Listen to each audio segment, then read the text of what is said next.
Our emotions are not right or wrong. They just are. The decisions we make around expressing those emotions is what gets us in trouble.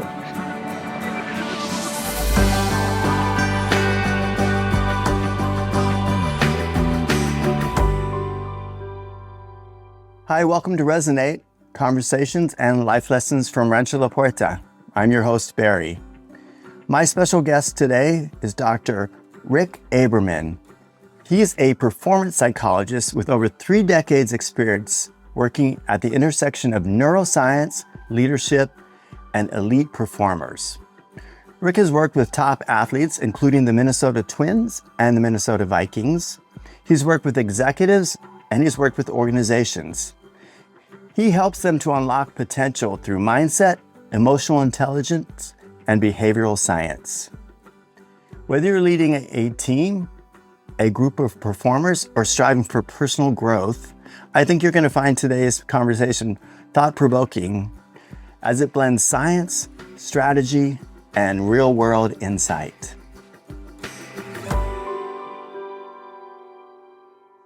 Hey, good morning, Rick. Thanks for joining me today. Oh, thanks, Barry. It's great to see you. Yeah, it's great to see you too. So where are you coming today? Are you in Minnesota? I'm in Minneapolis, and It is a nice, warm summer day, about 90 degrees. Wow, 90 degrees. It's warmer than it is here in Mexico. So, so I was, as I was researching for my podcast, I see you have a PhD in developmental psychology and family therapy. Yes. So, what made you, were you always interested in that field? Yeah, you know what? I kind of hate to say it, but yes, I have, since I was a kid, I wanted to be a psychologist. And I think it was because my parents, quite honestly, sent me to a psychologist once because we were arguing a lot and I liked it. And so since at least the 9th grade, that's something I wanted to do. And I didn't always know it would be family and business and sports, but yeah, that's how it ended up. What is the difference between a psychologist and a therapist? So, not really anything. A psychologist can do a lot of different things. The basic, not all psychologists are psychotherapists. I'm a psychotherapist, which is what you're referring to. Right. Sometimes some psychologists are research psychologists, or they do testing like neuropsychology, things like that. And so I'm actually more the psychotherapist, and I refer to myself as a psychotherapist. If someone looks you up online, it always comes up that you work with athletes and high performance, peak performance executives, athletes, those kind of people. So how did you become interested in sports, and when did that transition happen? I've always been interested in people, and through my schooling, when I was working on my PhD, thinking about populations I wanted to work with in my research and in practice, I wanted to work with groups that I knew well.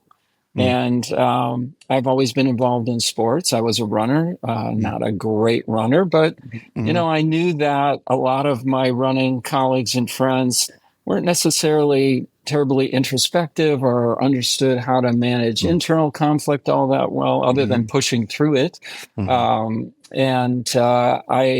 I wanted to work in sports, and I come from a family-run business. And I was interested in business and wanting to apply sort of the lessons of the clinical office in the business world.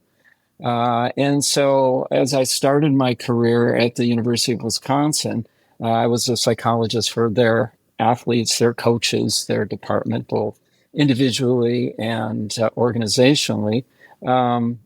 I focused my work on those that were pretty successful. And most of my clients are really good at what they do, and sometimes the best in the world at what they do. But it doesn't mean that they don't have any issues or aren't feeling isolated or know how to deal with inner conflict. And so that's where I kind of got into that. Is it typical for like college sports teams or professional teams to have a psychologist? More so. When I started at the college level, We were the first at the University of Wisconsin to have something like that. The psychology in sports up until that time had been pretty much more, I would say, performance oriented, Mm-hmm. like mental skills training kinds of things, visualization, Mm-hmm. performance enhancement techniques, things like that. And while I can do that, I Mm-hmm. never separate the person from the performance. Mm-hmm. So I'm always one of these people that say, all right, you're pretty good at what you do. So you're a professional football, baseball player, whatever you are. So I'm pretty sure you know how to concentrate and do those sorts of things. But what's really going on underneath the surface Mm-hmm. that's getting in your way? And that's really true for everybody. Instead of looking at things more symptomatically, like, what's causing this? What's keeping you from being at your best? And that's really my job, is to help people with that. Yeah, so what you're trying to say, athletes are actually humans, are they? They have the same It's emotions and amazing. feelings like us. It's Yes, exactly right. And so are IT people and everybody else. Is Peak Performance a company that you started? No. Okay.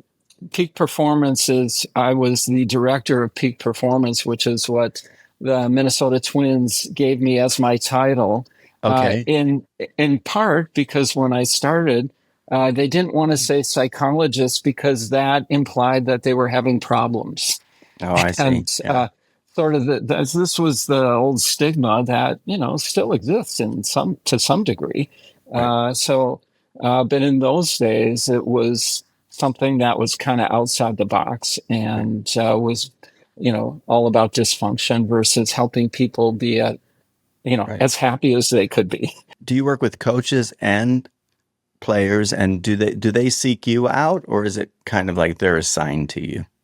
No, they generally seek me out once in a while. I mean, they may be referred to me by somebody in their Mm, organization, right. but unless they really want to do it, Hmm. it's probably not going to be something that we engage in too much. Right. I want it to be something that they're invested in, and this is about them investing in their own development. That's Right. what we're asking people for. So what are some of the common challenges you might see in high performers? Well, these are people that are really good at what they do. I think we do a pretty good job in our world of helping people to become successful or figure out how to be successful and be at the top of their game, whatever it is. Mm-hmm. But what we don't do a very good job of, Barry, is helping people understand what happens when they do become successful. Now what? Mm-hmm. In other words, once we reach a level of success, there's a whole nother set of issues that take place that most people don't really talk about. Yeah. Because after all, from the outside, you're successful. So what should be going on with you? Yeah. But we are people. Everybody is, we're all dealing with people as human beings. And so a number of things, not the least of which, if I'm supposed to not have any problems and I have some normal developmental issues, relationship problems, Mm-hmm. occupational, whatever it is, just kind of normal things. Now, all of a sudden, I start to feel somewhat isolated. Like, who do I talk to about this? Mm-hmm. I'm supposed to be really good. And I've worked so hard, and maybe I'm a perfectionist, which has helped me get to this point, but it may not be helping me be as happy as I could be. It's gotten me somewhere, Right. but I know a whole lot of people who have gotten to really amazing places that aren't necessarily the happiest. Some are, Right. but Yeah. some aren't. Many aren't. I'm not such a sporty person, but I do watch Pittsburgh Steelers every year because Oh my yeah, family's yeah, into that. And I yeah. also love to watch tennis. And I was just, Yes, the Wimbledon recently. Um, how do you, it seems like if you want to be at that level, like yes. playing at Wimbledon, you started when you were 6 years old. So how do you, like athletes at that level, how do they find that they're not just that one thing? Yeah, and that's a great. You articulated that very well, because when we're good at something, the better we are, the more we become identified as being good at that. And the more our self concept, our sense of self, how we feel about ourselves, actually becomes dependent on the thing that we do. And so when we look at identity, Mm, it's not what we do as a person, but who we are as a person. And so much of the challenge is quite often helping these really successful people figure out how to get reconnected to who they are as a person, because quite honestly, they become distant from it. right, And they're really good. They function at a high level, but we're not functions. We're people. And with relationships and understanding how to get reconnected to that, that's part of my job, is to help guide them to that. And right. and it's because of the success. Yeah, it's like a double-edged sword in a way. It is. So, being isolated and feeling like, who I'm supposed to have Mm, all my stuff together. So, I don't want to show any weakness. And that's another thing, high performers, whether whatever sport mm, or business, you name it, is we work really hard at trying to not be vulnerable, when in yeah. fact, what we really need to understand is that vulnerability is the only chance we have to be at our best. And, and, Mm, and let me tell you how I think about it and how I explain it. yeah. Is you're dealing with the Pittsburgh Steelers or the football. These are really tough guys and people who have, if they were half sane, they probably wouldn't play football. But they're good at it and it's great. And but in order for them to make a great play, they have to risk that it may not work out. Hmm. In other words, if I can get to that ball, I'm going to do everything I can to get to it. If I catch it, that's great. It's Hmm. wonderful. But if I drop it, that's not good. Or if I'm too slow to get there, if I don't think I can. So what happens is, subconsciously often, is we tend to underperform. I'm not going to put myself in a position to maybe be at my best, because if I'm not, that's too painful. Mm, Vulnerability allows me to be at my best and know that if I lay out for a ball and I miss it, I might be disappointed, but my sense of self is not crushed. I'm still okay. My right, well being, my confidence, who I am as a person, is still intact. right. And that's something we don't teach very well at all. So it's very countercultural, especially to this segment of the population. Yeah.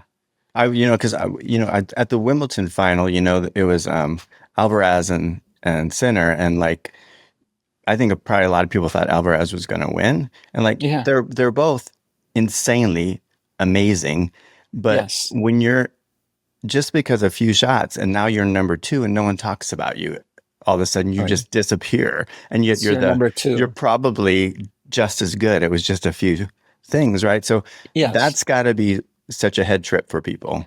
Oh, well, and it is because, sometimes people say, well, there's no number two, there's number one, and then there's loser.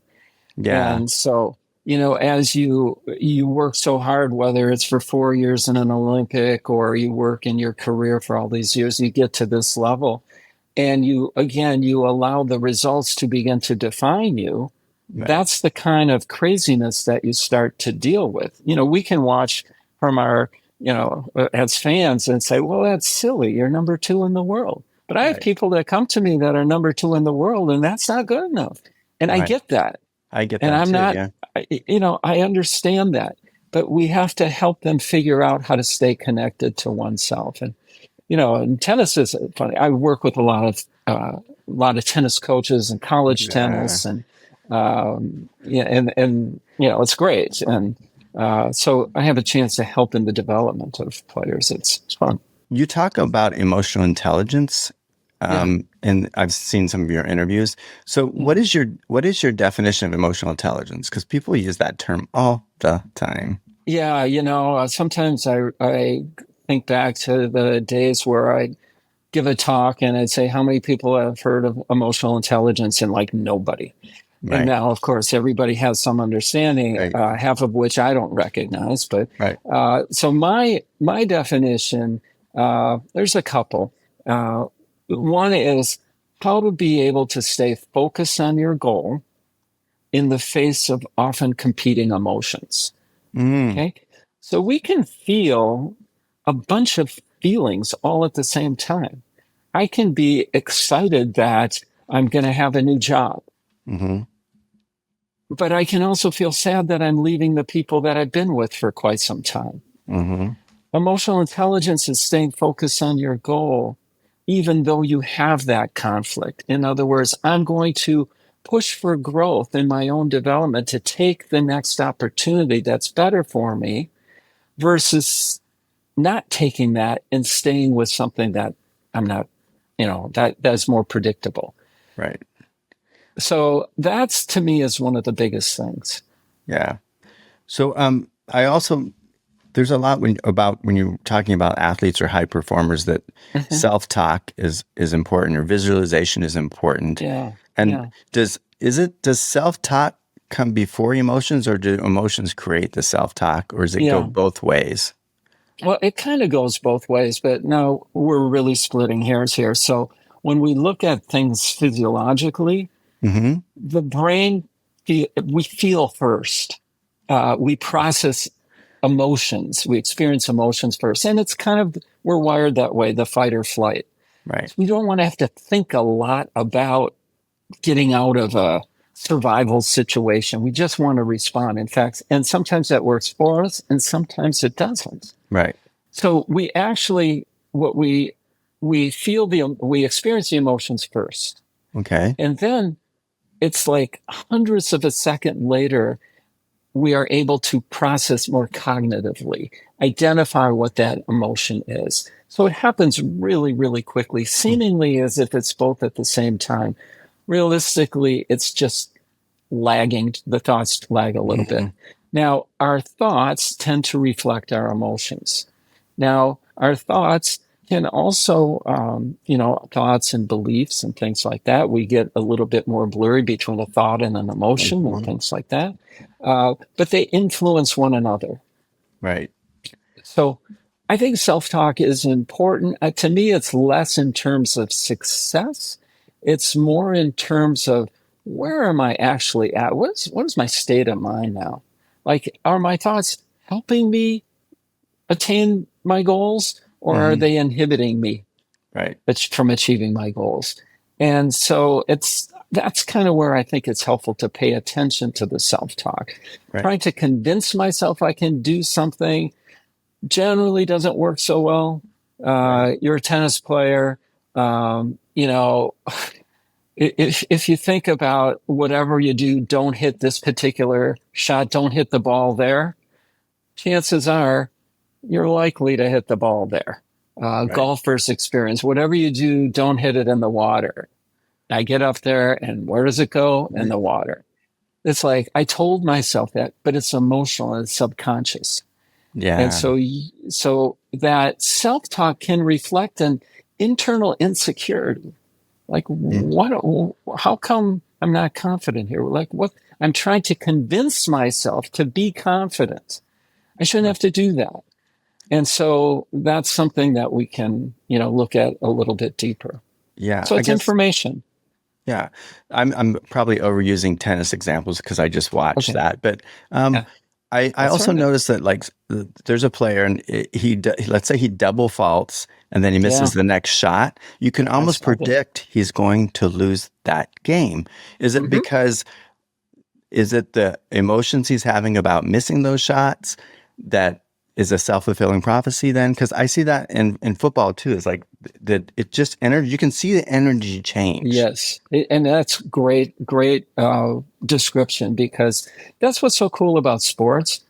You don't even have to know the sport. You can kind of feel the energy. You can see Right.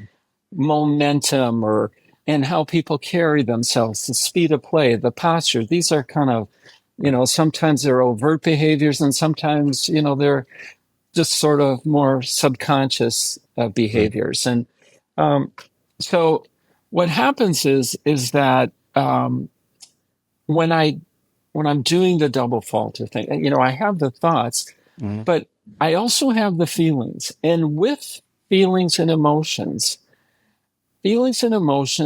impact our physiology. So when I'm really excited, my physiology responds and my heart is, beating faster, and I may get more excited. I may tense up. I mean, all different kinds of things can happen. And I'm not telling my body to do any of those things. It just happens. So our bodies respond physiologically to our emotions. Understanding those emotions and managing those emotions, our impulses to act, our expressions of those emotions. Our emotions are not right or wrong. They just are. The decisions we make around expressing those emotions is what gets us in trouble. So if I double fault, I'm not feeling too good. I'm not too excited. I'm probably upset. But if I don't manage that, and when I'm saying manage that in terms of my physiological response, now I'm getting in my own way. The self-fulfilling prophecy is now my cortisol levels, my stress levels, all of those things are elevated. So now what becomes a very natural fluid motion becomes more forced, and I'm not at my best. And so the likelihood of me making a mistake with a highly aroused physiology, I mean, that's just going to happen. Happens all the time. I mean, it's like, have you ever been really pissed off and done something stupid? I mean, we all do that. Yeah. No, daily. That's why. Yeah. Yeah. Well, yeah. So some more than others. Hi, my name is Karen Keese, and I'm from San Francisco. I've been to the ranch a few times in the past several years, but this last trip has been extra special. Last year when I was here, I weighed 55 pounds more, and I've lost that weight and kept it off for 6 months. And a big trigger was when I was at the ranch, it disconnected me from processed foods, and I got in touch with how I liked natural foods, the sweetness of fruit. But even more importantly, I realized that I could exercise and do activity more than once a day. That's okay. My self-imposed limitations of, I'm going to play pickleball, so I don't need to stretch in the morning, or maybe I should save myself because I won't have energy later. That was a myth, because here I was doing things all day, taking breaks, 2 or 3 or 4 activities a day. And when I went home, I took that with me and I added the exercise in. And I think that's been key, not only in keeping me active during the weight loss, but keeping it off afterwards. And then to come back to the ranch and repeat the experience has been just super. And I feel very fortunate to be here. I hope you're enjoying today's podcast as much as I am. To learn more about our wonderful presenters and exciting weeks coming up at the ranch, go to rancholaporta.com and check out our events calendar. Make sure to mention the podcast when making your reservation to take advantage of a special offer. Some restrictions may apply.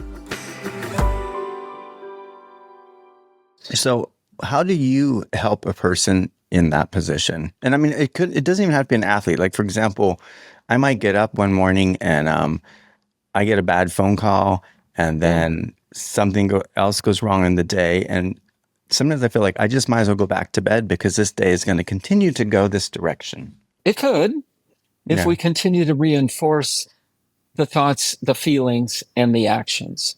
In other words, if we maintain the physiology, it's probably going to be a challenge. Now, the good thing is, part of what is so cool about emotional intelligence or athletics or performance in general is we have the ability to improve our self-awareness. I can pay more attention to what the hell is going on with me, what I'm not only thinking, but what I'm feeling emotion-wise as well as physiologically, and then make some adjustments accordingly. So if I'm like experiencing all these stimuli in my system as well as my stress levels are high, and I'm aware of that because I'm making silly mistakes, I can get myself to calm down by not just having an awareness, but now recognizing that I can do something about this. I can begin to do some deep breathing. I can get up off outside of my office and go outside and just be outside for a little bit. It doesn't even have to be all that long. But to reset the physiology is what we're trying to do. And we can do that by paying attention to what we feel when we feel it. And that's part of having a higher level of emotional intelligence, increasing that ability to recognize. Right. And so you gave a couple examples, like deep breathing definitely helps, maybe changing the environment that you're in. Yeah, sure. Okay, but if I'm on the tennis court, I don't get the opportunity to do that. So what do you tell someone like that? So when we look at performance, any area of performance, it always comes down to the same thing in terms of sustained optimal performance is about our ability to make good decisions under pressure. Okay? So decision making. We're making a million decisions on the tennis court. Some we're conscious of, some we may have practiced so much we're seemingly unconscious. But we've learned these things. So when I recognize I'm not in a good place, I need to make a better decision. And so I can use visual cues. I can have somebody just get my attention. I can look up in the crowd for a certain physical cue, the flag, or, somebody that I know. Or I can look on my wrist, which, I have a wristband that somebody else used to wear. Whatever, little reminders and cues. Or I can make sure that I slow myself down as the game's starting to speed up. And a lot of times it's not the physical speed of play, but it's our mind has sped up the game as well. Right. And so we want to get ourselves back to a place where we can just get our feet on the ground, get grounded again. And also remember that what we're doing is a choice. Like I'm choosing to play. It may feel sometimes like we have to do these things, but you don't have to play in a finals of Wimbledon. I mean, you want to, but it's a choice. And there's a big difference between needing something and wanting something. So if I base my sense of self, how I feel about myself, my self-concept on what I do, that better work out really well. Or I'm not going to be feeling too good about myself. So all of a sudden what I'm doing becomes a need versus a want and a choice. And sometimes it's reminding ourselves to separate, as we were saying earlier, between what I do and who I am as a person. And reminding myself that, hey, I've chosen to be here. Right. This isn't this is not battle. This is not war. This is not survival. Right. I mean, I would like to be successful, but so that's another thing that we can, another way we can help ourselves, or have somebody remind us, a coach help us, or a friend. Yeah, I mean, I've had a therapist tell me before, you are not what you do, right? That's not who you are, Yeah, you're pretty good at what you do, which is great, right? But that's not who you are, right? And sadly, the outside world, that's all they know you as often. So right. You have to find. Yeah, that's right. But now you're talking about how do we come together as a team? How do we get along with people? How do we play nice with others? We begin to see them more as people versus functions. And we have to invest in getting to know them. But we start by having to get to know ourselves. Right. Like, who am I as a person? Right. What matters to me? What are my values? What are the things that really drive me, that I'm in control of, quite honestly?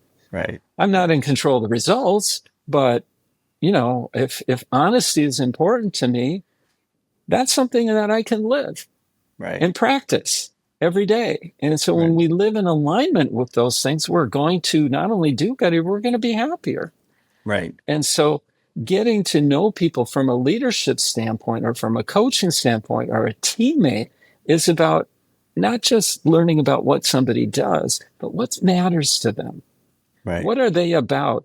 And then coaching them to that, supporting them to live those things. That's how we create bonds.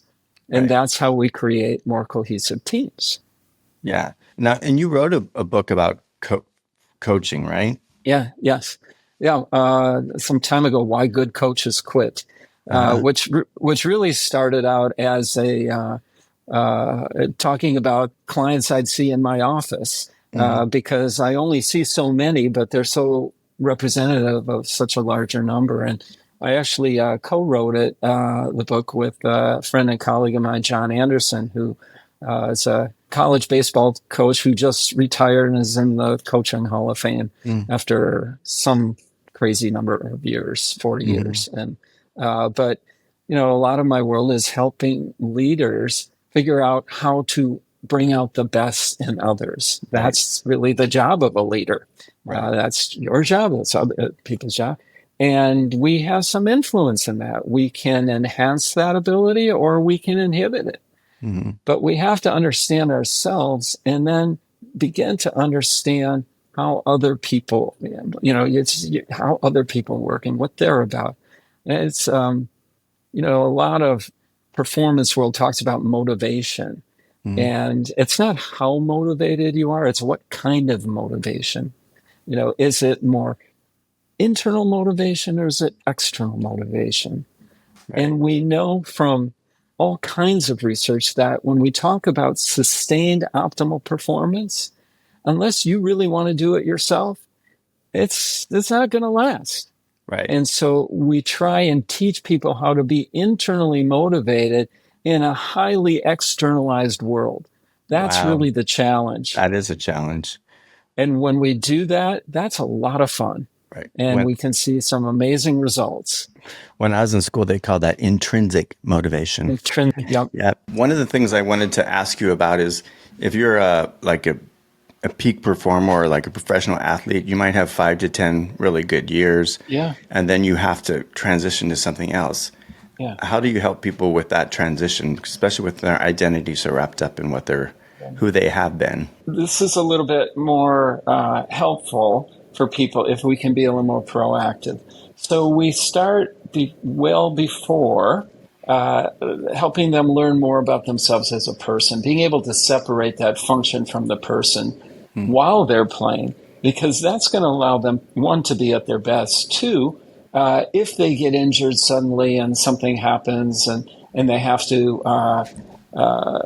quit their sport or can no longer play or whatever it is, it will make that transition much better. So it's getting to know yourself in a way that maybe you just generally don't have the time because you're so focused on what you're doing. So if we start that before, and then it's helping them feel like, you go through this this life where you're so intimately connected and people around you, are supporting you, your support teams and your social life, everything may be about the sport. That when you leave that, it's almost like becoming a civilian again, and now having to figure things out on your own and to make friends on your own and find resources on your own. And it can be a very humbling experience. So that's why you want to start more preventatively while people are playing and while they are doing well at what they're doing. That's something that could apply to not just if you're an athlete, because I see that happen to people that retire from careers and jobs, and then all of a sudden they've been this person, they go to work every day and they talk to these same people and this is who they are and what their life is, and then all of a sudden it's not. It's exactly right. So like in business, it shows itself sometimes through succession issues and am I able to give up what I'm doing to create a successful succession plan so that the company and the business can move beyond me? But if I'm so dependent on that for my whole sense of self and identity, then I'm hanging on as long as I can and not in a way that's going to benefit the overall well-being of the shareholders in the company and in the family's case, the family-run businesses. Yeah, that's a really good point. Well, listen, Rick, it's been so great talking to you, and I appreciate you taking the time out of your busy schedule to talk to us today. And I look forward to seeing you in the future hearing what you're up to. Yeah, thanks again, Barry. It was a lot of fun. It was really fun. Thank you so much. Thank you. Dr. Aberman works with mostly professional athletes, college athletes, and high-performing executives. Yet I think his techniques apply to us all. We all have goals. We all want to be high performers and do the best at what we do. Often we seem to get in our own ways. I know personally I'm always getting in my own way with my thoughts or my emotions or both. Just like an athlete must train his brain to stay focused and control the self-talk, we must do the same in our lives. One of the sports that I really enjoy watching is tennis. And I've noticed over the years that if a player double faults that first serve and then misses that second point, he often tends to lose that game. The reverse is true. If he aces that first serve and then wins that second point, he often will win that game. It's like whatever energy, if you put winning energy out there, it seems to attract more of the same. And the reverse is true. Dr. Aberman talked about how our thoughts can influence our emotions, and the reverse is also true. Having the skills to direct our thoughts and our emotions is key in our ability to be high performers at anything in our lives. Until next time, this is Barry wishing you lots of energy in whatever you do, health and daily joy.